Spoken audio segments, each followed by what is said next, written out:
This is Basis 95, Part 1. And we've just been speaking.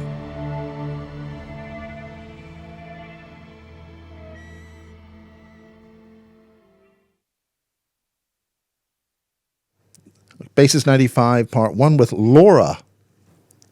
Hello, Laura. Hi, Miles. And now you have come quite some distance on an not interrupted journey. Yes, this Because this time. is actually the third attempt we've chosen to do this. And you have come a huge distance from Scotland Yeah. down to here in Wiltshire. Mm-hmm. And you've got a heck of a story to tell. Yeah. Could we just discover who you? If you could just look a little bit off to your right, that's Right? fine. Just a little bit. That's okay. No, the other way. You had split the difference. That's it. Perfect. Look at the middle of the camera, sweetness. Okay. Okay. Well done for getting here. What has happened, Laura? Who are you? And what the heck's going on? Well, my name's Laura Louden and I'm a single mother of 3 children, 2 of whom are now 4 and 5 years old. When they were 2 years ago, when they were 2 and 3 years old, they were removed on a social work emergency care order due to risk of emotional abuse. That's what the social work put it under as. On a Friday, my lawyer had arrived at the court and had said, "Where's the smoking gun?" He didn't understand the urgency of the matter and basically didn't understand the grounds of referral. However, with it being a Friday, when they do these things at court, the judge will never take a risk over a weekend to keep the children until they can find out more about what's going on. And they took the children into care. Everybody was really shocked, especially me, my whole family, etc. However, by the by, on the 21st of December, this was about 8 weeks later, something like that, I was told that the children, foster carers, could no longer look after them and they were getting moved the next day. And it turned out that they weren't moved the next day. They did leave the foster carers on the 22nd, but they didn't actually arrive at the next foster carers until the 23rd. So there's 24 hours missing out their care plan. So when I next saw the children, it was a Christmas contact, and as soon as the kids came in, I noticed that they were different somehow. And I couldn't pinpoint it, but I'm a mother and you know your own kids. And I took lots of photographs of them because I just thought they looked extremely pale, massive bags under their eyes. They didn't look well and they seemed quite energyless, really. Could you go into a lot more description of that in detail? I mean, that was a lot of detail. I mean, more detail exactly can you describe? Well, at that particular time, I didn't know exactly what. I hadn't noticed the biggest change of all, which had been their eye colour change. So Alicia used to be, and we've got photographs obviously of this, very greeny blue eyes, and they were beautiful eyes actually, lovely, lovely colour, really striking. And her eyes had changed to a very sort of hazily brown colour, nothing blue or green about them. And Sophia, who is the youngest child, she had the most dramatic eye colour change because her eyes went from a very piercing blue colour to brown. So both children had simultaneously changed eye colour. And I know how this sounds. However, yes, I'll come to the tongue tie in a minute. That's a good point. So I was a bit worried, obviously, and mentioned it straight away to the social work, who kind of said, oh, it'll be the light, or it'll be this, you know, different clothes that they wear, bring out different eye colours, and they really kind of didn't take me seriously. So I got the photographs that I had of the children previously, took them in to one of the heads, bosses at the social work centre in Edinburgh, and through a lot of persuasion on my part, they agreed to let the children see an optometrist, which is basically an eye specialist doctor.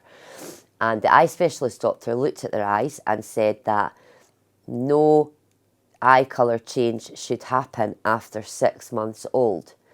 That is your determined eye colour for life. And he's looked at their eyes, but because their eyes were fine, as in they could still see, etc., he was perplexed, and basically that didn't give me any answers.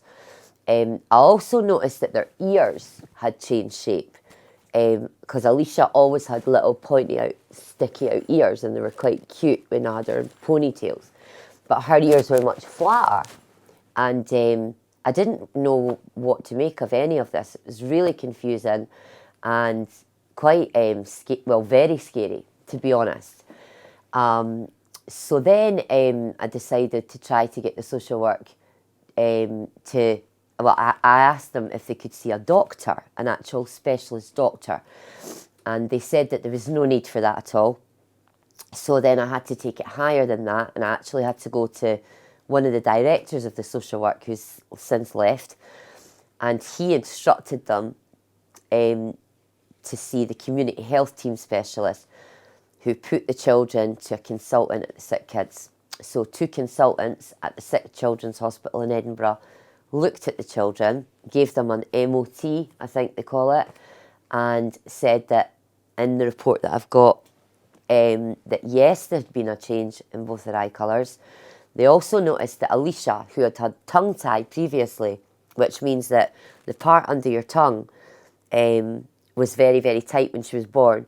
So she could only stick her tongue out her mouth a tiny little bit. But because it didn't affect her eating or her speaking, they had left it. They said there was no need for an operation. But that had somehow disappeared.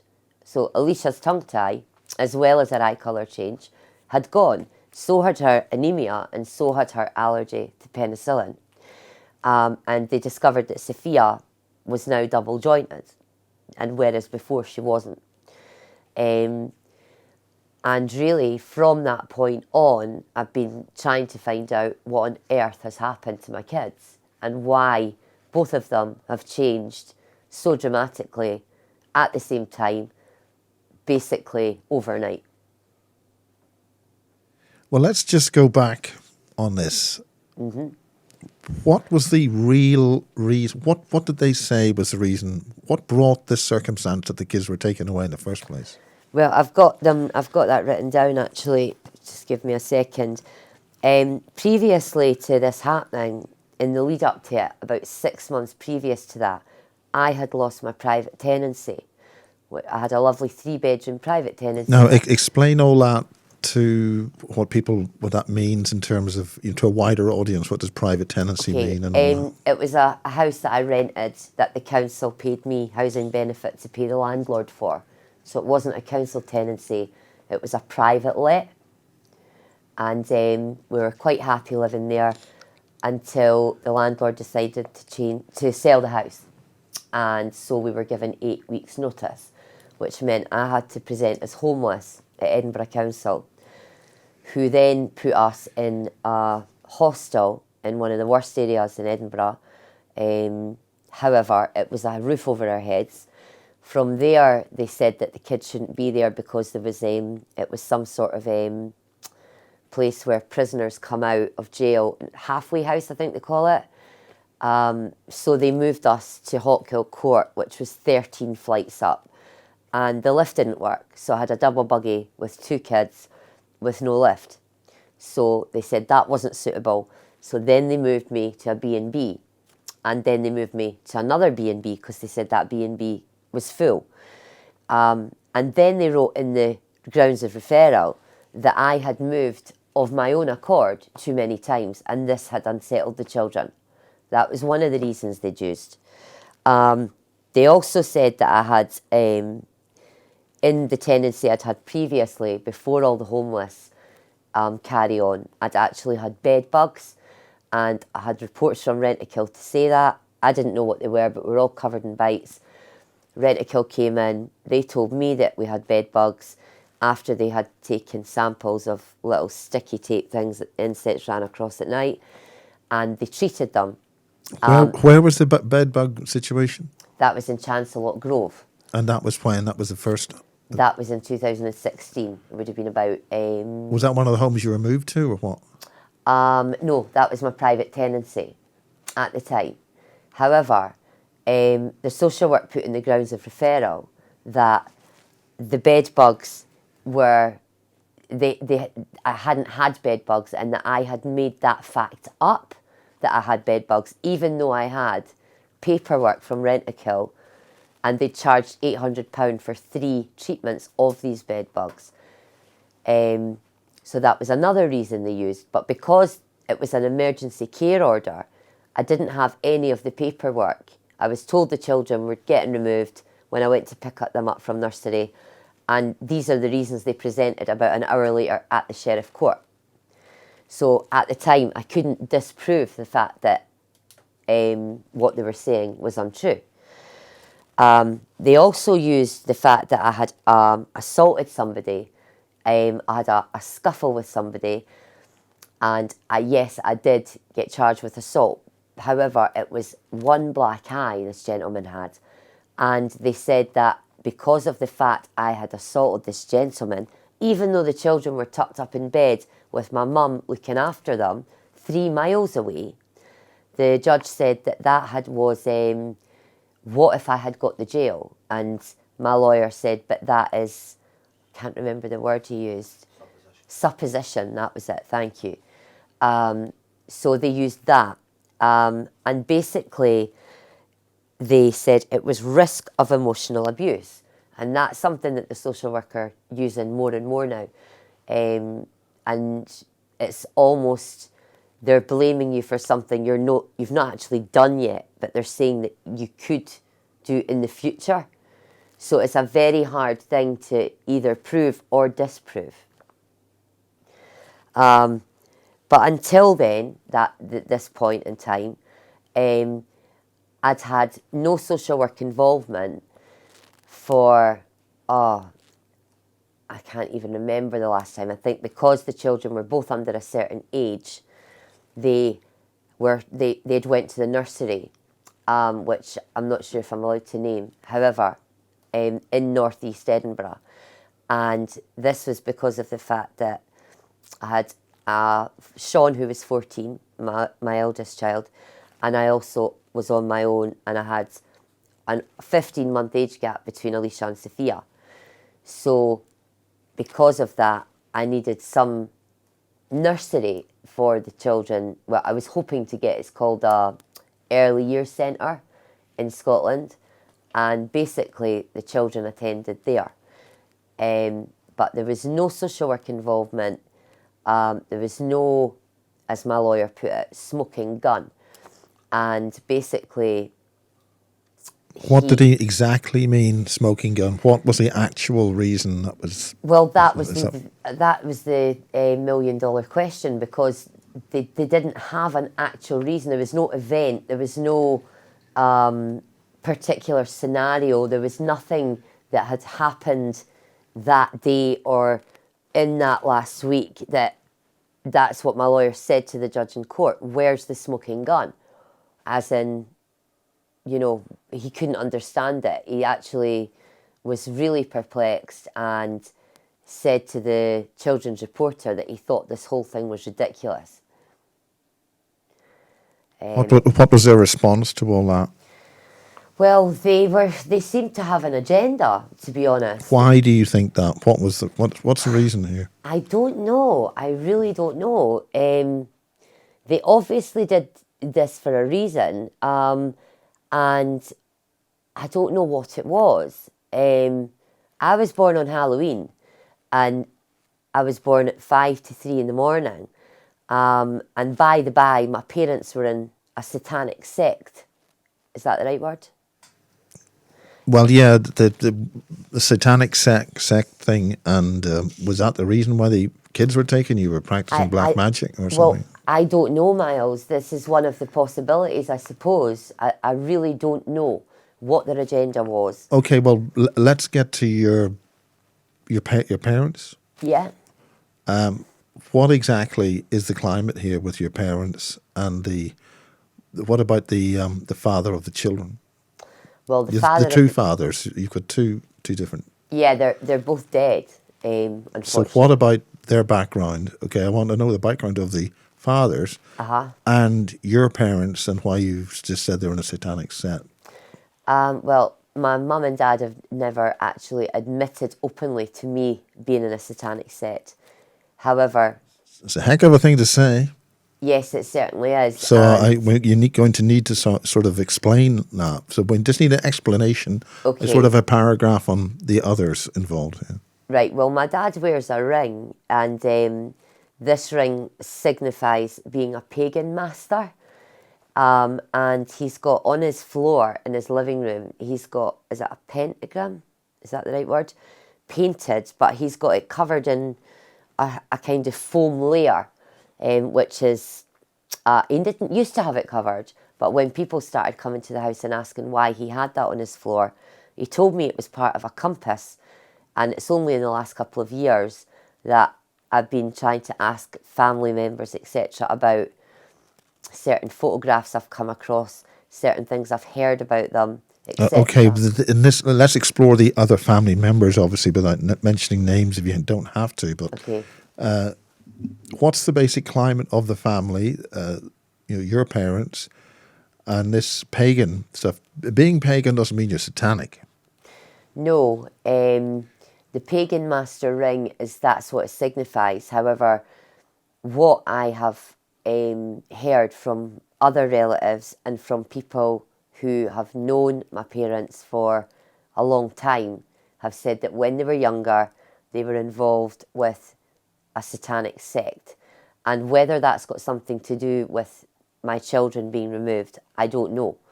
But however, I was born on Halloween, and my mum. A lot of people are born on Halloween, doesn't make them No, have their kids exactly. taken off I them. mean, I'm not, I don't want to be, it's just another day of the year for me. However, I've been told that if, for example, you were into some sort of satanic sect and your child was born on Halloween, it would almost be like somebody very Christian having a child on Christmas Day. So it would be important to them. Well, since we're talking about your origins, you have a certain eye discoloration Yeah. of some kind, which is similar to. We're not going to mention the person's name. Similar to a child that went missing in a foreign country somewhere. That's correct. So Yeah. you've mentioned this in the phone calls and things that we've had before this recording. Could you explain all that? And again, we're concentrating on the climate of the background of your background, your family, and let's explore that for now. Okay, well, as long as I can remember, I've had a brown mark in my eye, and I was never really told what it was. It doesn't affect my eyesight or anything, and it wasn't. I think I've only ever met two people in my We're life. talking about the iris here. The actual iris Yeah. itself, Of which eye? my left one. Okay. So it's got a brown mark, and I'm not sure what that means. But it is quite an unusual thing. But my parents were both. Just before you go on to your parents, sometimes I'm not a doctor in any shape or form, but discolorations or errors in that part of the iris can indicate, or some have said that they indicate that you may have other ailments in your body of some kind. Do you have any other problems or funny things that you want to talk about, which differences slightly or whatever? No, I mean I can't really think of any. I'm healthy, so I don't have any, I've got the right amount of digits and everything like that, so I can't really think of anything that would. I mean, do you have what? Do you know your blood group? I don't actually.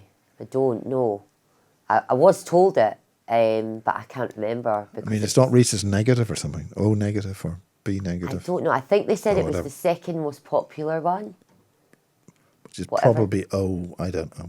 I I think don't. that sounds familiar. Yeah. I think O sounds pretty familiar. So, any other things which may indicate that you're slightly different to normal other people we're looking at here? Well, I sometimes get like sort of feelings that stuff's going to happen. Like we were on a holiday in the summer on a boat, and we were in the theatre every night watching the show, and for some reason I kept on thinking of all this water flooding into this theatre on this huge boat, which was brand new, and I couldn't stop thinking about it. So I told my partner, and he said, "Oh my goodness, don't say anything like that because we're on a boat and we're in the middle of the ocean." But I think it was about 2 days later, we were in Barcelona at the port, and there was a huge storm, and there was water that gushed into because the drainage system at the pool wasn't seemingly able to cope with the amount of water that was coming down from the storm, and it ended up washed up, well, a lot of it into this theatre. It ran right into this theatre, a lot of water. And the theatre, I think, was closed for several hours, and the carpet was still really, really wet that night when we went in to see the show. So, yeah, I can be quite intuitive, if you like, at times. So that's women's intuition, but it wasn't any other. You weren't sinking or anything like that. No, we weren't sinking. However, I think if we'd been at sea, it would have been quite different Is because this the Mediterranean? this was in Barcelona, wasn't it? And it was a brand new boat. But just the fact that I'd had this, almost a vision of water pouring into this theatre, and for it to happen a couple of days later, it was a bit odd. Any others? Not that I can think of offhand. I've had a couple of dreams that have come true. Nothing that I can think of right now, no. Okay, well, let's concentrate on potential reasons why you would have your children taken from you. So let's concentrate on the fathers. Are there any issues there? Yes, there were issues Any with. issues where there might be some kind of ulterior motive to set you up for any reason at all? Well, that's a good question actually. But the father of my oldest son, he died in 2010, and he died at 45 years old. And on his death certificate, it's got inconclusive death. Alicia and Sophia's father. Sorry. What do you mean by inconclusive death? Well, they didn't know what had actually happened. They knew that What happened? I mean, was he found dead or what? he was found dead by his 16-year-old son, yeah, and he was 45 at the time. That's your 16-year-old son. Well, my 16-year-old son's half-brother, because my son Okay, was only 12 fine. at this time. Just so people know, we've got Dee Dee here, who's driven Laura down from Scotland here, so he's off camera at the moment. Okay. Yeah. Yeah. Yeah. So what I'm trying to establish here is why there should be any circumstances which would you regard as suspicious. Yeah. Which is why you've had your kids taken off you. Well, I thought it was. I want to look at family history. You've mentioned pagan belief systems. Yes. What's all in? Could you explain as much as you can about all that? Well, it's difficult because I've not got anything as an actual proof of evidence, but I've always been told from my mum and my dad that I was special in some sort of way. And I just presumed they were talking about me being special because I was their daughter, because I'm an only child. However, I've since heard the same thing being mentioned to me since my children have been removed. I've been frantically, obviously, trying to, especially after the huge change in both of them, to try to get to the bottom of this. And I have been told that there's something seemingly special about me, but nobody will tell me what it is. And seemingly there was something special about my daughter, my eldest daughter, Okay. who was very psychic. But could we nail all this down, please? And who is saying this, and where are you getting these Well, bits of information from? the people that have been telling me things like that I'm special, etc., don't want to be named because, Okay, well, we'll do a no names, no pact drill, but yeah, what are they saying, and when are they saying this to you? they've said it to me since I've been trying to find out what happened to my kids. I've got a friend, we'll call him Mr. X, who I've known since I was 30. I'm 44 now. And he said that basically they believe I'm special, and we're saying they, let's just call the pagan people involved in this, believe that I'm special because I was born on Halloween. And I took it as, well, okay, it's a big day for pagans, I presume. Okay, 44. What? I mean, there's different circumstances, different specialities. Was it a particularly important year that time you were born? I was born on a blue moon on the 31st of October 1974. And it was, well, obviously a blue moon's a full moon, but the next blue full moon that will happen on Halloween is this year, funnily enough. So one hasn't happened for the last 45 years. So it was quite an unusual night. For the purposes of this recording, what do you consider, what is your knowledge of what a blue moon is? A blue moon is when there's two moons in the same month. And it only happens every 2.7 years. So, yeah, because I think last year we had about 4 full yeah, that blue was moons. very unusual. We're recording in 2019 here, so yes, in 2018. Okay. Yeah, I did read that. Yeah. So a blue moon is, hence the expression "once in a blue moon," because it never would happen in the month of February because obviously the amount of days. However, a blue moon is something that occurs, as I said, every 2.7 years. And I don't know if that's got anything to do with any of this. However, when I looked up my birthday, and I only discovered this a couple of weeks ago, and I just wondered, because of that lunar werewolf thing that we had recently, is that what it was called? Super blood moon or something. The 22nd, I think it happened, of January. Well, a blood moon is just merely a red moon, isn't Yes. it? Because of an eclipse of the moon. That's correct. And I was There's all sorts of names of these moons, but we've had a lot of them in the last couple of years. Yeah, I was just interested in it, so I looked it up, and by the by, just put in my date of birth, and was quite surprised when it came up that I was born on a blue moon. I mean, I suppose a few people are, born on a blue moon. However, I don't know the relevance of that to pagans, for example, because I'm not one myself. Are you a Christian? No, I'm not a Christian. I was baptised Catholic. However, my mum and dad divorced when I was 2, and my mum, at that point, 1976, wasn't able to attend Catholic church due to the fact they'd been divorced. My dad was atheist, always has been. My mum's side of the family are Catholic. What about the rest of the family viewing this divorce?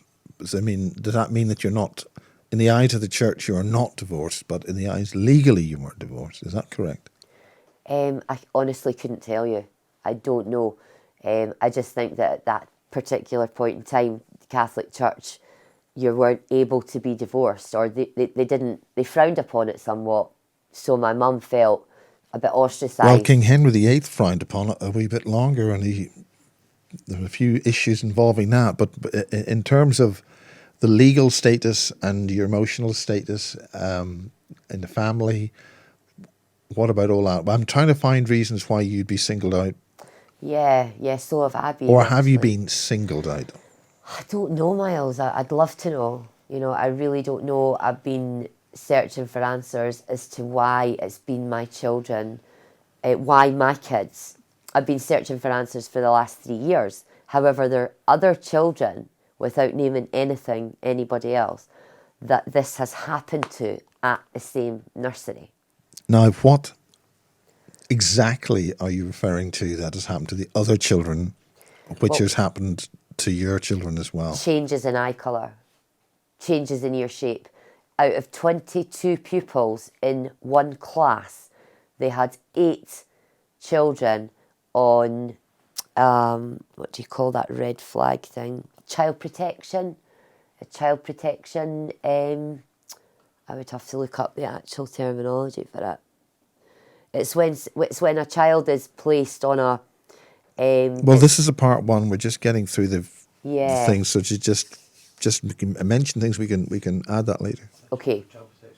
A child protection order, sorry, yeah. And so out of a class of 22 kids, 8 of them were on a child protection order. And the nursery in question, you know, obviously I'm not allowed to name them, but there have been several more than average children taken into care uh, because of it could be the area. They could put it down to the fact that it's in Leith in Edinburgh, so therefore it's quite a poverty-struck place. Some of it's not, but some of it is.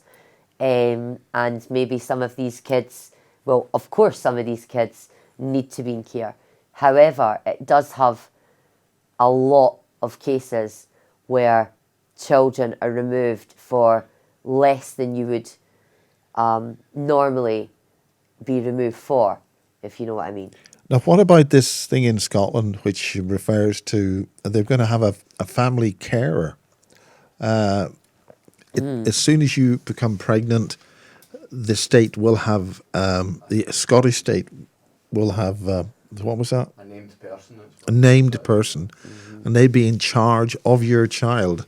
Yeah, I've heard that. Has that actually happened, or have there been any versions of that happening on a trial basis or anything like that? Not that I know of, but I think there was quite a lot of people that weren't very happy about it coming about.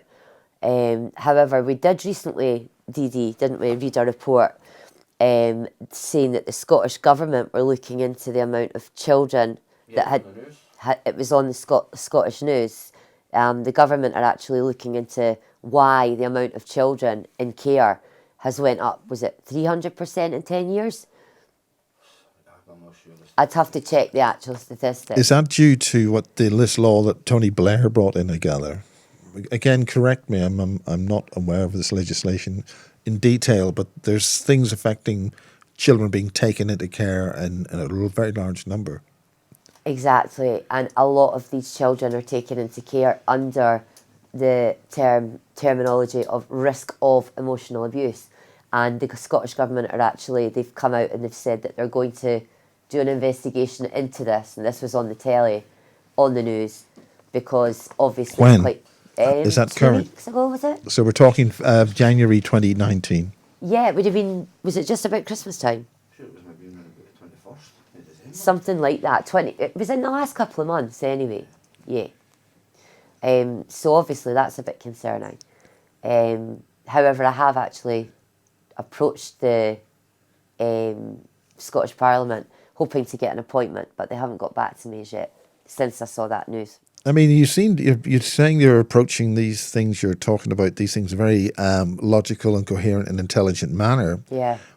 I'm trying to figure out why they would, take your children if you're like that or what. Well, they said that it was interesting as well because I had never seen a psychiatric nurse in my life. And on the day they removed my children, I went in the morning, but they didn't tell me they were going to remove my children that day. This was on Friday, the 14th of October, 2016. Dropped off the kids at nursery, and I was told by the nursery head teacher that she'd made an appointment for me with a psychiatric nurse. And I asked her why, and she said that she thought I'd be stressed because of the amount of moves that I'd had, and she just wanted me to get some help if I needed it. So I agreed, obviously, to go. I went to see her, and the CPN said to me, she said she thought I had anxiety, circumstantial anxiety, and that I was to see her in another 4 weeks.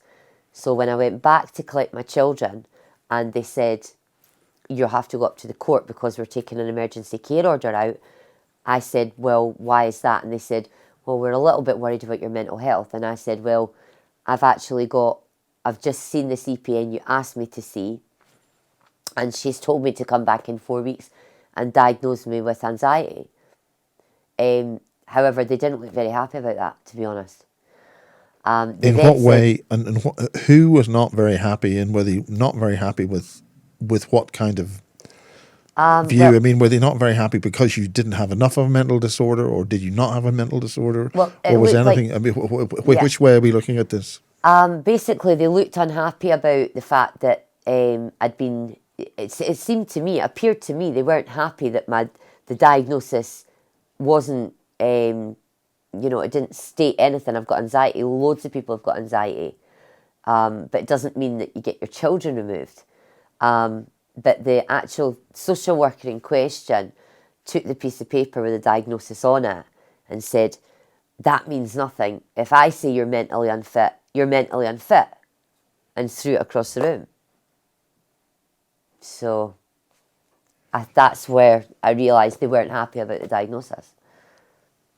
In what way? I mean, could you explain that more, that they were unhappy? You're inferring, or maybe you're stating directly, that there's an ulterior motive I believe there is. to this. So, okay, what do you... before we just... Okay, let's now explain, or can you explain, why you feel there's this ulterior motive? Why do you feel it's just because you've had bed bugs, you've had the kids taken off you? Is that basically it? Well, as I say, I've read out the things that I can actually, that they said the assault, that I had assaulted somebody, which I did, who had one black eye. Okay, you assaulted somebody, right? Yeah. What exactly happened? What was the circumstances to that? Well, basically, my little girl, Alicia, who was 3 at the time, had said something about her father, which was really quite unnerving. And I don't know if I can really say this. Well, say it. Right, okay. She said, Daddy gives me snuffles. And What's exactly that? well, that's what I wondered. And I thought she meant, I said, well, what snuffles, darling? And she said, when he does that, like that, but down there, Mummy, down there. And I thought that was quite strange. So I phoned to ask him about it, because obviously we were split up. And he said, what is she talking about? And I said, well, I just wanted to ask you, I was hoping he was going to say something like, yeah, it's when I rub her neck, or, when you blow on a kid's neck or something like that. I mean, snuffles is the sort of thing I would think a dog would. I don't know. I'd never heard the word snuffles before, so I wasn't sure what it meant. So I went up to question him about it, and it became a bit heated, and I basically... Sorry, I didn't quite hear that. It became what? Quite heated, the discussion. Now you're being very diplomatic there. What exactly happened? Well, I went up to his house to face him with the accusations that my daughter had made about sexual abuse. And who were you with? Were there any other witnesses? There were people already in the house. And Who were the people? there was a guy called Paul Ward. There was another girl called Denise. There was a girl called Louise who was with me. But I only went up to ask him what actually was happening. I was extremely upset at the time. And at the same time as that, your daughter comes out with something like that. You're hoping for it's going to be a normal kind of reasoning, this explanation. Person staying, or how many times, or what was the number of times that the father and the child and yourself were together in any kind of caring family way? We were in a family unit for about a year after her birth. He wasn't there a lot. He had his own house. I had my own house.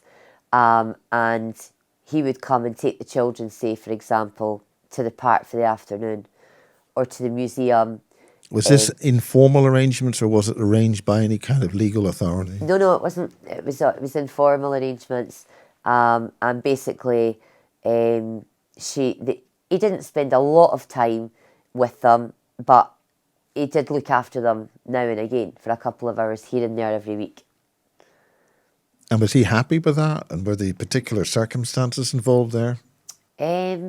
Not particularly. It was mostly in the afternoons because they went to nursery in the morning. So I would phone and say, can you take them for a couple of hours to the park, or can you take them to the museum so I can get some housework done, or whatever it was I needed done. And when did these snuffles start, or when she start telling you about it? She started telling me about it it was January 31st, 2016, because I'll never forget that day. So obviously. what age was she then? She was 3. So it was really difficult to hear. And Where did this situation happen? well, to ask a 3-year-old where it happened, I didn't. It's difficult to kind of like ask them where did that happen about. But Well, did it happen in the home or some other location, or was Well, it I'm special circumstances or what? yeah, certainly. I don't know where it happened. To be perfectly honest, I don't know. And obviously, this is just alleged allegations from my daughter. But at that age, kids don't lie, and it was unnerving because Sophia was behaving in quite a strange manner. Also, she kept on trying to sit on when I was lying on the settee with her. She would always try to get her bottom near my face, and Alicia said that's because she wants you to kiss her bum, mummy, like Daddy does. So, so I went up to confront him with it, and I took with me my friend Louise, and there was two guys. Who's Louise as such? I don't actually know her second. No, I do know her second. But I mean, in what state is she in terms of? Why did you take her rather Well, than somebody she was else? my hairdresser. She was my friend, and I passed our hairdresser shop nearly every day going to the shop, so I'd pop in and see her. So she offered to come with me, basically, to confront him with it. And so what happened then? well, once we got into the house, he had basically, he had Paul Ward, Denise, and another girl there already. And I said to him, what is all this about? I need to speak to you. You've been ignoring my phone calls. And Alicia said, you've given her snuffles. What on earth would you say that for? And why is Alicia also saying really sensitive stuff about how Alicia's saying Sophia's, mummy, that's why she's doing it, because she wants you to kiss her bottom like Daddy does. And I said, why are the kids saying stuff like this? And he basically didn't answer me.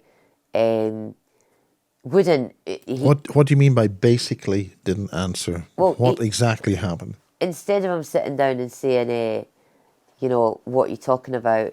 He got really irate and he said, what are you trying to say, and all the rest of it. So it did become heated. I said, well, I only want to speak to you about it. Let's try and get this sorted out. You're their dad after all. And I did fly at him because I was really, really angry with him for being so elusive and just not even wanting to discuss the matter at all. So I hit him. And he, as I say, how did you hit him? What did you hit him with? And my what hands, was the, just my fist. And what did you hit? Where? Or what happened? Well, I hit his face, and he had, as I say, a black eye. So it wasn't a bad black eye; it was a slight black eye. But that's what had happened. And were any legal authorities? Yes, he phoned the police straight away. The police came to my house and arrested me, and I was charged with minor assault. However, they had also said it was a domestic, even though we weren't in the same house together. We didn't live together, and we hadn't done for a long time at this point. They class it as a domestic, and in Scotland, if they do that, you're kept until the Monday. So that's what had happened, and on the Monday, I saw a judge at court, the Edinburgh Sheriff Court, and I was given police bail. Court bail. Now, is that what level of offence is that? A minor assault. It's nothing major. It's not great. I'm not proud of it. However, it's not the sort of thing that you could probably be jailed for, if you like. But did this lead to eventually lead? Do you feel that this led to the seizure of your children? It was one of the reasons they gave. However, my children at the time of the assault were 3 miles away in their beds, asleep, with my mum looking after them. So the link between that and getting my children removed didn't make any sense to my lawyers or my QC that I hired at a later stage, or me, really. Because if I'd had the children with me, I would have seen the point, and that's what my QC said in court as well. But with them being 3 miles away, blah, blah, blah. So what's the situation here? You're accusing, you've heard that your previous partner Yeah. has allegedly assaulted your children, and then you do something about it, and then they end up jailing you. Or Taking my kids off me, yeah. He died last year. He died on the 1st of November, didn't he? Yeah, a day after my birthday, and he was found... we've had comment from Dee Dee that about the birthday thing. So what's the actual reason why you're mentioning that as relevant? The birthday, what, sorry? Well, you're introducing this day after the birthday as if there's some significance to that.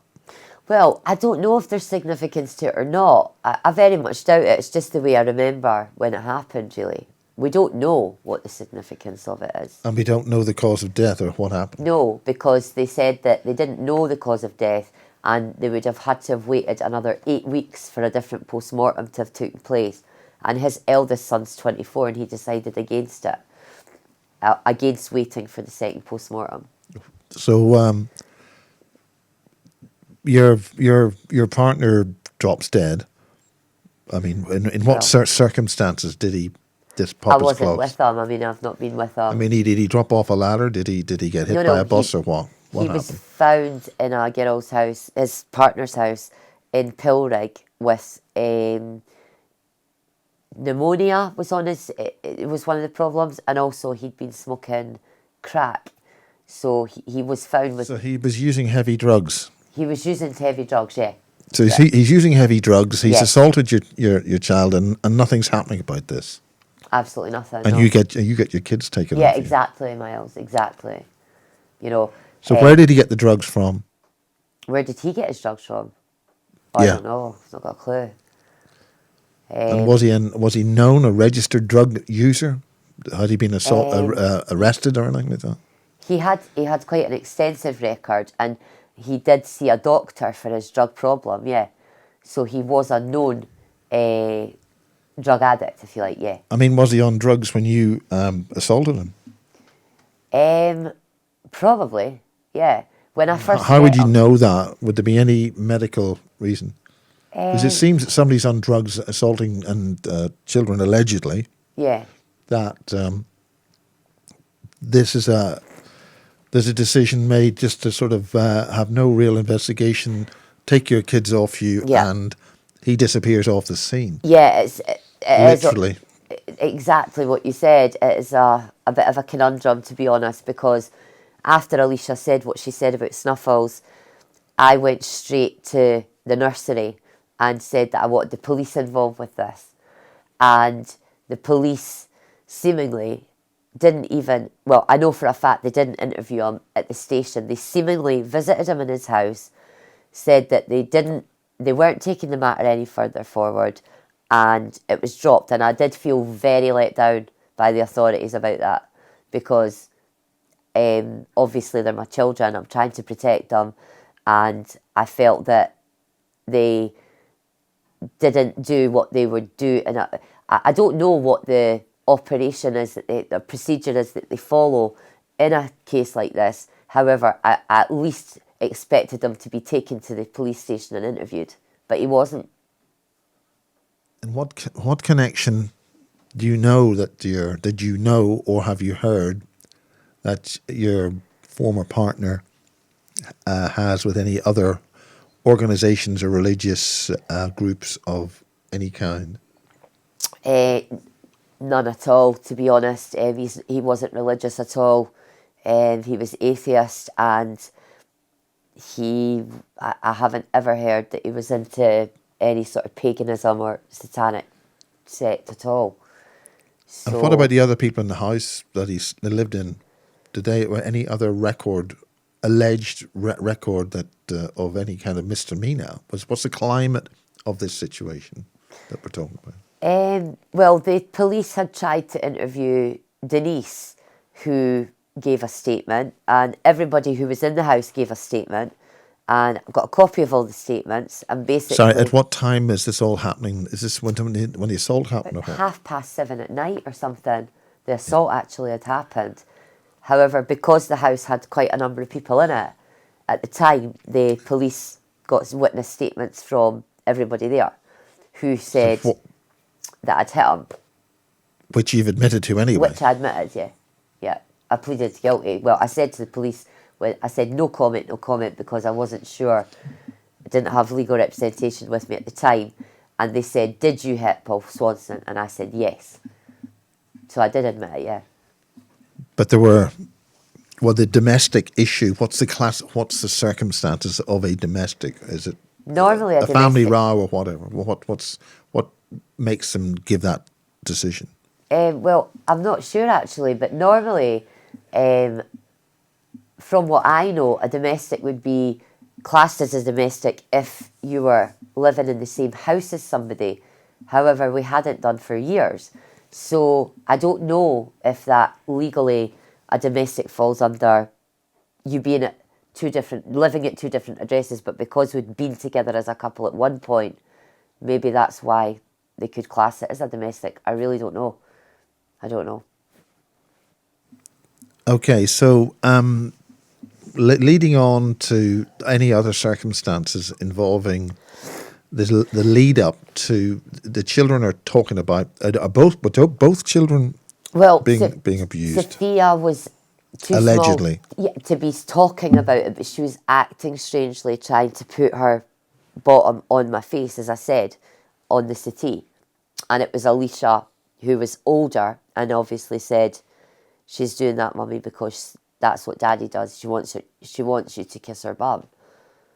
So she wasn't able to actually articulate it because she was only just starting to talk. Sophia, did this affect the other child? The older child, Alicia, how did it affect her? Well, when she was in the shower, she used to behave really worryingly after the fact that she said, Daddy gives me snuffles. One time I caught her, I was drying Sophia, and I turned around and she'd actually bitten a bit of off the soap bar that was in the shower, and she was trying to put it inside herself. And I said to her, why are you doing that, darling? Don't do that, it'll sting. And she said, oh, it's dirty, mummy, it's dirty. And I don't think many kids do that, to be honest. So now, what's your actual feeling about that? It's disgust. I mean, there's no words for it. It's just horrendous. Because when I asked her why it was dirty, she basically said there's snakes, there's spiders, and when I looked into child abuse, which was something I thought I'd never have to do, on the internet with reputable, the most reputable sites that you can get advice from, it said that was one of the things children who have been sexually abused do sometimes is try to put soap or wash their hands consistently because they feel dirty. So that's what I read on it. What But, about the snakes and spiders? Where does that come from? I don't know where that came from, but seemingly sexual abuse can bring out a lot of nightmares in children, and for some reason snakes and spiders seems to be what they talk about a lot. It is quite, it's not a one-off statement my daughter's made about snakes and spiders, because when I looked it up, there was other children, it was said that sometimes that's how they refer to things as, but she also spoke about her daddy's spider. So I wasn't sure if she was talking about snakes and spiders.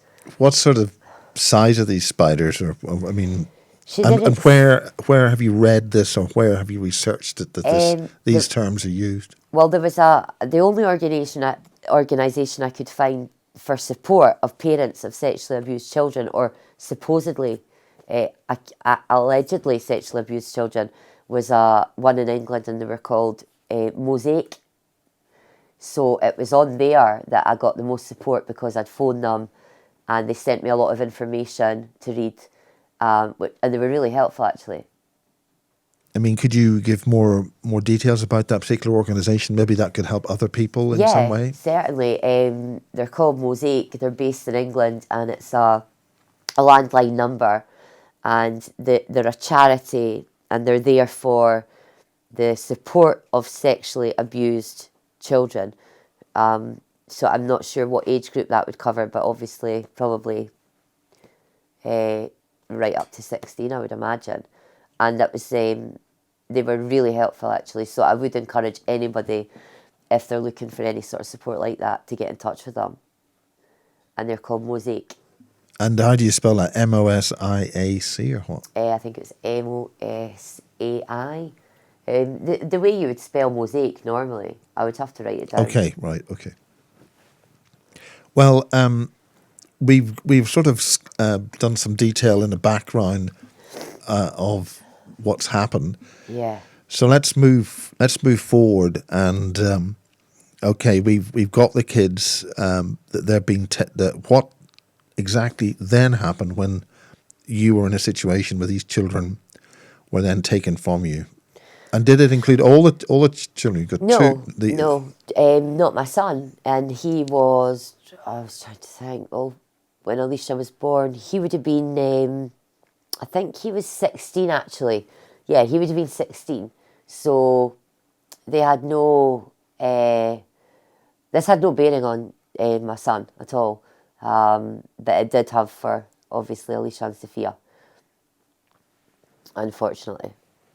So what is the story that then essentially brought you to contact me about this? Why is there something... What brought that situation? Because of the eye colour change, because when, as a mother, anybody who's a mother will know that you know your children, and you know what their eye colour is, and you know what they look like.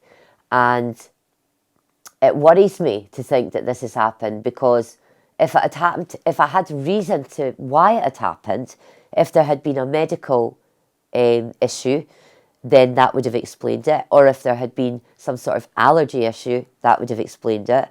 However, I don't have an explanation for this. And it's really worrying, because both my children have completely different eye colours. And we're not just talking a couple of shades here. We're talking from blue to brown with Sophia, and from greeny blue to hazel with Alicia. So I obviously didn't know anything about, any of this, and still I'm finding, different theories, etc. online. But what I did have to do was look into it. And one of the things that kept on cropping up was cloning. And I know a lot of people will say, oh, that's far out. And it certainly is. But because the doctors have looked them over and said, yes, they have noticed that there's been a dramatic change in both the children, but they don't know why. So then I had to start looking for answers, because that didn't give me any answers. It just told me that it wasn't a medical condition they'd suffered Okay, from. you've come up with some sensible, logical alternatives or some kind of reasoning for this. Yeah. What do you feel in your gut? What the hell has happened here? To be And perfectly what honest, is the background? Yeah. What's your What's your basic conclusion? My conclusion that I've drawn from this, and that's after a lot of extensive research into Caucasian eye colours, things, similar circumstances, which I couldn't find any of. Well, actually, this has happened in Edinburgh before, 2 years previous to 2016, to a couple who had a little girl and a little boy. Exactly the same thing. The police looked into it, but they said that they couldn't find... They admitted, yes, there'd been an eye colour change in both the little girl and the little boy, who were 2 and 3 years old respectively, but they didn't know why it had happened. And the same thing happened. They were put to the consultant at the Sick Kids, and they also said they didn't know why it had happened. And that actual lady, who obviously I can't name, was given death threats, and she had to move to Portugal. So, Could you give a lot more detail on that without mentioning the names? well, it was And through where do they go in Portugal? Because I don't know. I don't know. And even if I did know, I or wouldn't the be saying. region, or I really don't know, Miles. why Portugal? Why not somewhere else? I don't know. It was just somewhere that they chose to move to get away from Edinburgh, because for some reason people are very... They don't want to know about this. This is the strange thing. You know, this is 2 kids we're talking about. My daughter... It's a terrible thing, and Yeah. it's maybe something they don't want to talk about because it's uncomfortable. It's perfectly natural, but you're implying something else. Well, I'm just wanting to get to the bottom of it, because I want to know why it's happened to my children. I want to know why it's happened to other children, and I want to know why it's still happening to other children at this particular nursery in Edinburgh. It needs to be looked into. There's something not right. So, okay, one other case. What's your bottom line on this? I believe it's human trafficking. I believe that they're cloning children and that they're selling them to infertile, rich couples. You mentioned on the phone it involved Ireland as well. Yeah, I've been told it does involve Ireland. What have you been told? What's the old beef on this? Well, it's actually quite scary to start talking about stuff like this, because there's a lot of people that are very scared in Edinburgh because of the stuff that I'm talking about. Nobody's willing to come forward. I mean, my partner, he'll come on camera and say what he knows. Didn't actually know him at this time, but I've got friends at the nursery who... One of the parents at the nursery noticed that my daughter was that different. She took it up with the teachers, and this is a parent of another child who noticed Alicia was so different.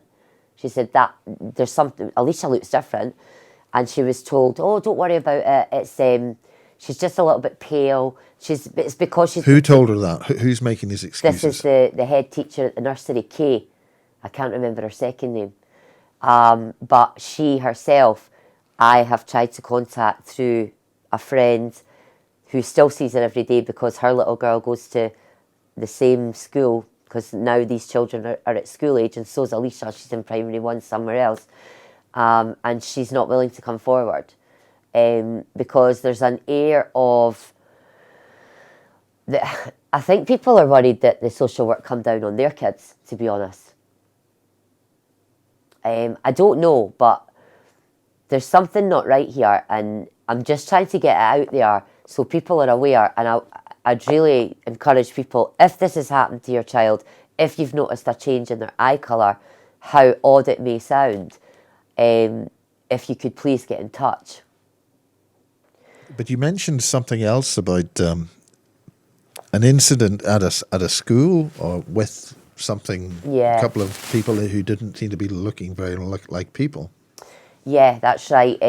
One of my best friend's little girls was in Alicia's class, and we'll just call her Annie, say. So I was round at my friend's house, and this was very near the time the children had this dramatic change. And I said to Annie... Before or after? After the change. And I'd said to Annie, "Oh, have you seen Alicia? Are you still playing with her?" And she said, "Oh, Alicia's different now." And I said, "Yeah, that's right, darling, she is." And I thought, wow, this kid's actually noticed this too, you know. But children are very perceptive, and also she was very close with Alicia. She's her best friend. She said, and I don't know how this is going to sound, but she said there was dinosaurs that came into the class, and her mum heard her say this too. Dinosaurs came into the class, big green dinosaurs, and they were scary, and we had to hide behind the teachers, and they were scary. They took Alicia and they took Max, and they went up to the sky, big green dinosaurs. And we were like... What sort of details are these dinosaurs? What are the descriptions? Height? She said they were really tall. She made out, she said, you know, big dinosaurs. And that's how she referred to them. She didn't really... I said, well, what colour were they? She said they were green. And I said, what did the teachers do? And she said, nothing. She said, but we're hiding. It was scary dinosaurs, scary. And I think she was about 3 at the time, Annie. But her mum was really shocked at what she'd said, and so was I, because she was almost reenacting it, and you could see the fear in her face as she was telling the story. So I don't know why, you know, she'd said that. So when is this? Sorry? This must be quite recently then. No, this was just after the children had been changed, yeah. And now this little girl we're talking about will be in primary 1, so she'll be 5 years old. So she was now there is a government program where an alien egg is found in school playgrounds, and the police and emergency services dress up and all this sort of stuff like out of Close Encounters, or the alien, whatever. Anyway, and this is actually meant to shock the children into thinking that aliens have come and landed in their playground. Have you heard of that program? It was in the papers. Cathy Morgan made reference to that. Right, I haven't. Have you heard actually. anything like that in the Scottish papers? Not that I know Essentially, of. that the authorities dress up like scientists, and there's an alien craft has crashed in the school grounds, and the children in other schools in higher levels are meant to write up about all this. I've certainly not heard of it, but you know, it wouldn't surprise me. I mean, what I'm looking at here, is there any suggestion that basically those green dinosaurs were basically people dressed up in some kind of costume? I don't think so. I mean, not the way. First of all, you know, if something like that happens in a class, your kid would run up to you and tell you, "Oh, today we did this," or the teachers would tell you. Well, in the programme that Cathy Morgan was alerted about, which was in the newspapers, the children were forbidden to talk to their parents. Now, the point is, these children that you mentioned have been taken. They must have been brought back. Can they not be asked about this? Well, probably, actually. And she'll be a lot more articulate now because she's 5. So, yeah, very probably, actually, yeah. Well, could you do that? Is there any way of finding out about this?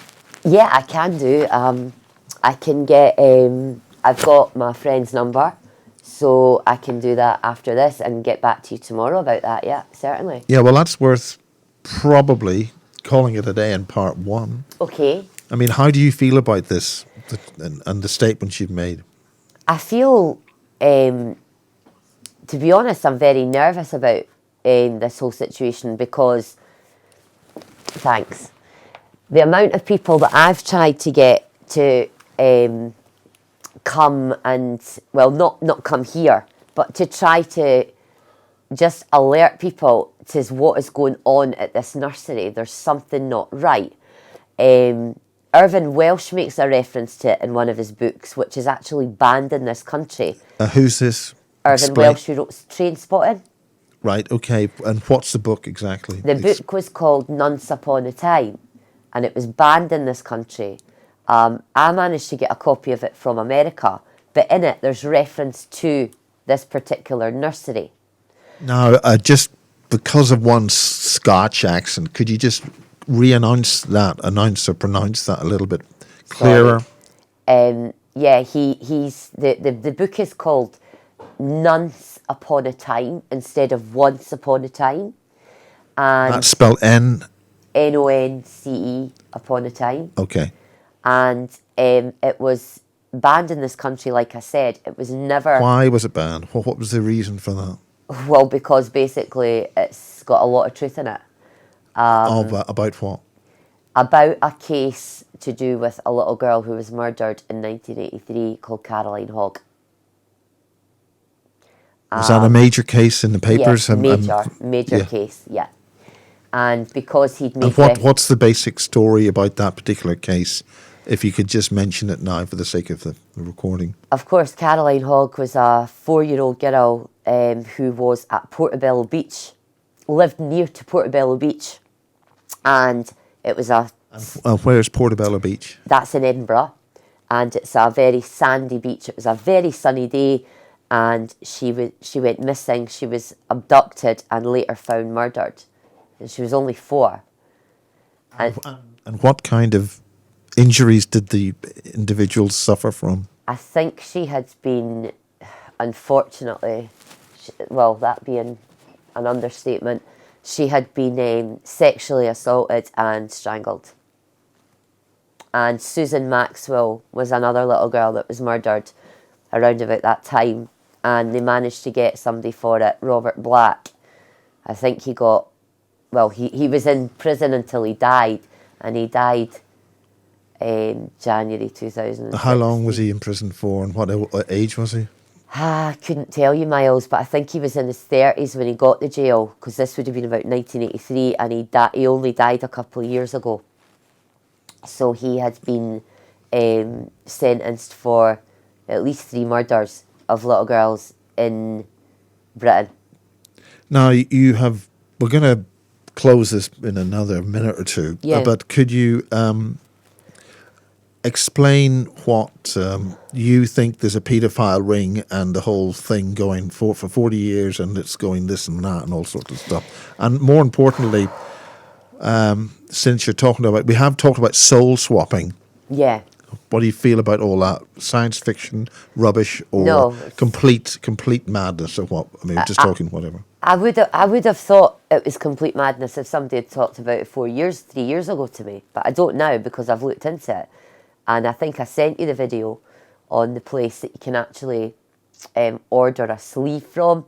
So, yeah, they can soul swap. I don't have any like that on my computer, but what exactly does that contain? What's your information on this? Well, it was a lot about Donald Marshall that I looked into primarily to do with cloning, and there's seemingly 2 different types of cloning. There's could you explain who Donald Marshall is? I mean, he's an internet guy, people. But what do you know about this, and what have you learned in your experience about this?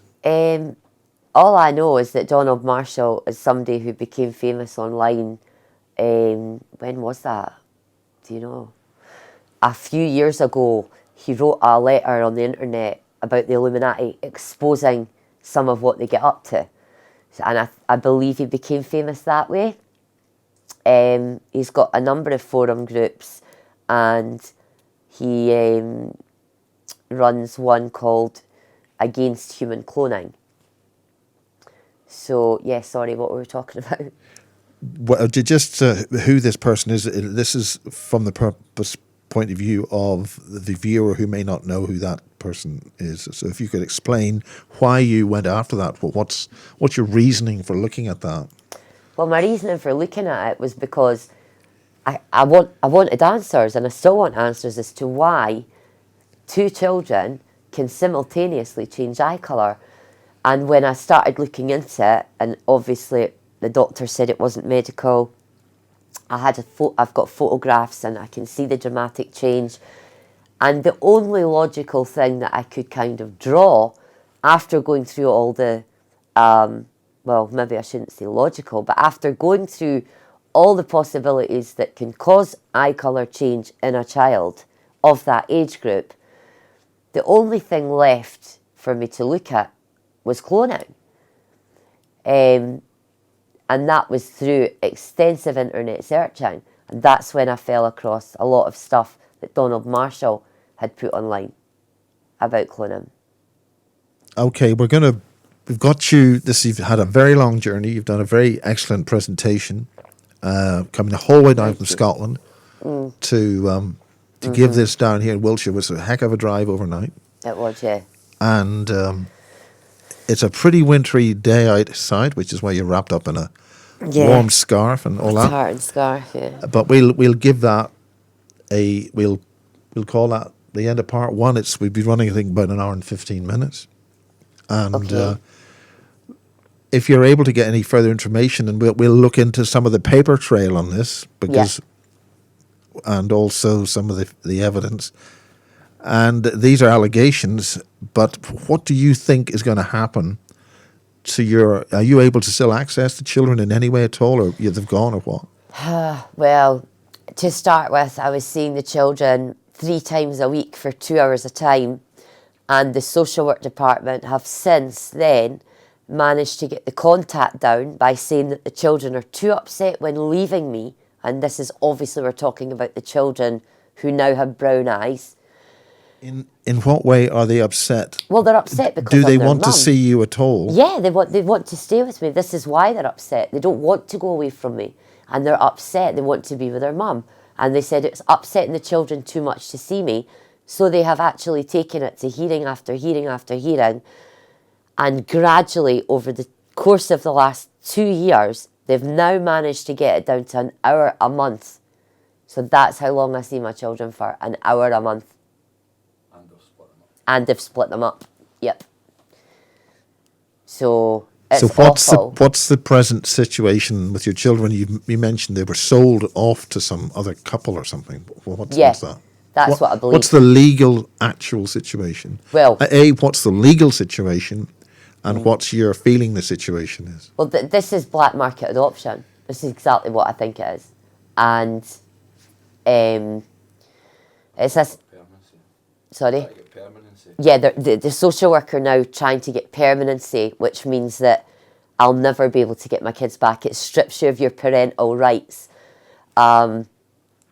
It's just been an absolute nightmare, because if the authorities have got if for whatever reason, if the authorities want your child, whether it's to protect them, and let's face it, some children do need protected, or if they just, I don't know why they might want your child, like my children, but if they do, they can get them so easily with just so little on you. I mean, risk of emotional abuse hasn't even happened yet.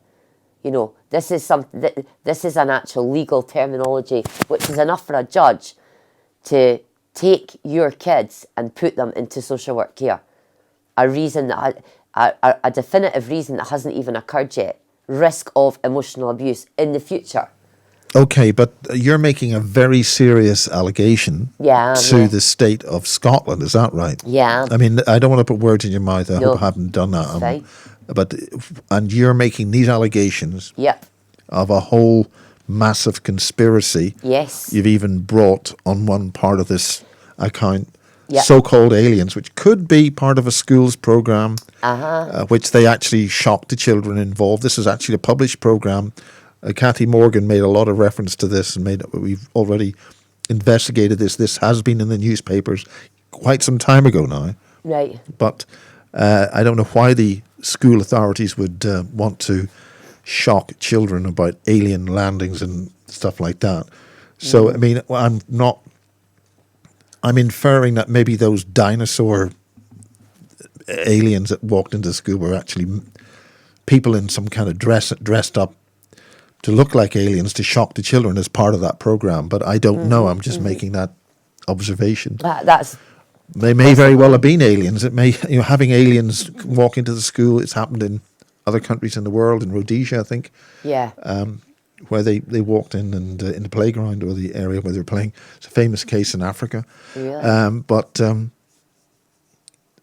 I think that's probably enough for now. Okay, Miles. I mean, we're making very serious allegations here. Yeah, I know. And we've got a lot of ifs and buts there. Yep. And is this basically, you're assuming now you're never going to see your kids again, and so you've got nothing to lose. Is that right? Exactly, Miles. I've got nothing to lose. I've not got my children. I don't know what's happened to them, as in their eye colour change. And I worry that this is happening to not just my children. And I know it's not just my children that have been affected by this. And the reason I'm doing this is to get it out there so that people are aware of it, and to try to put a stop to anybody else going through it, because it's been like hell on earth for me the last 3 years, as you can imagine. And I don't want anybody else going through this, and I want people to be aware of it, so that we're more informed. Because I know how this sounds. Oh, your children's eye colours have changed, but I have got photographic evidence. I've got the consultant's reports, so it's not that I'm just thinking this up. Well, I mean, do you think they're just going to take you off to the funny farm because you've made these crazy allegations, and obviously this is just silly, and therefore you need sectioned? Well, they've never sectioned me, but last year in January, 2018 it would have been, they said that they thought I should have a rest. I just found out that my children were getting split up, and yes, I was extremely upset, couldn't stop crying, etc. And they took me into the Royal Edinburgh Hospital, as they put it, for a rest, but I was never sectioned.